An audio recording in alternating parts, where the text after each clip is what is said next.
Hi ಸ್ನೇಹಿತರೆ, ತಮ್ಮೆಲ್ಲರಿಗೂ joint to KSP ಚಾನಲ್ಗೆ ಸ್ವಾಗತ. ಸ್ನೇಹಿತರೆ, ಮೊದಲನೇ ಪ್ರಶ್ನೆ, ಕರ್ನಾಟಕ ಸಂಗೀತ ಪಿತಾಮಹ ಯಾರು?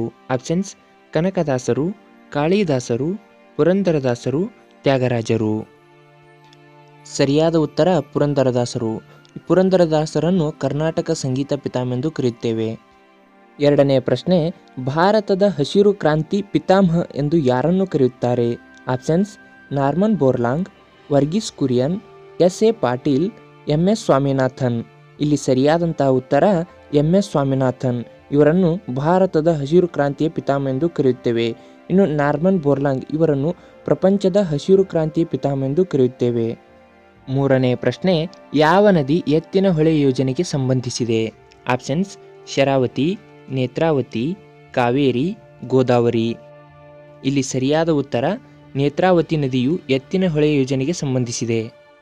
ನಾಲ್ಕನೆಯ ಪ್ರಶ್ನೆ, ಮೋಹಿನಿಯಾಟ್ಟಂ ಎಂಬ ನೃತ್ಯ ಯಾವ ರಾಜ್ಯಕ್ಕೆ ಸಂಬಂಧಿಸಿದೆ? ಆಪ್ಷನ್ಸ್: ಕರ್ನಾಟಕ, ಕೇರಳ, ತಮಿಳುನಾಡು, ಒರಿಸ್ಸಾ.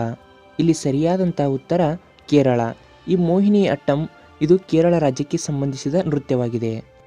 ಐದನೆಯ ಪ್ರಶ್ನೆ, ಮೈ ಎಕ್ಸ್ಪಿರಿಮೆಂಟ್ ವಿತ್ ಟ್ರುತ್ ಇದು ಯಾರ ಆತ್ಮಚರಿತ್ರೆಯಾಗಿದೆ? Options: Rajendra Prasad, Indira Gandhi, Mahatma Gandhi, APJ Abdul Kalam. My experiment with truth ಇದು ಮಹಾತ್ಮ ಗಾಂಧೀಜಿಯವರ ಆತ್ಮಚರಿತ್ರೆಯಾಗಿದೆ. ಸರಿಯಾದ ಉತ್ತರ ಮಹಾತ್ಮ ಗಾಂಧೀಜಿ. ಸ್ನೇಹಿತರೆ, ತಾವು ಎಷ್ಟು ಪ್ರಶ್ನೆಗಳಿಗೆ ಸರಿಯಾದ ಉತ್ತರ ನೀಡಿದ್ದೀರಿ ಎಂಬುದನ್ನು ಕಮೆಂಟ್ ಬಾಕ್ಸ್ನಲ್ಲಿ ತಿಳಿಸಿ. ಹಾಗೆ ಈ ವಿಡಿಯೋಗೊಂದು ಲೈಕ್ ಕೊಡಿ ಮತ್ತು ನಮ್ಮ ಚಾನಲ್ನ ಸಬ್ಸ್ಕ್ರೈಬ್ ಮಾಡಿಕೊಳ್ಳಿ. ಹಾಗೆ ಪಕ್ಕದಲ್ಲಿರುವ ಬೆಲ್ ಐಕನ್ ಕ್ಲಿಕ್ ಮಾಡಿ.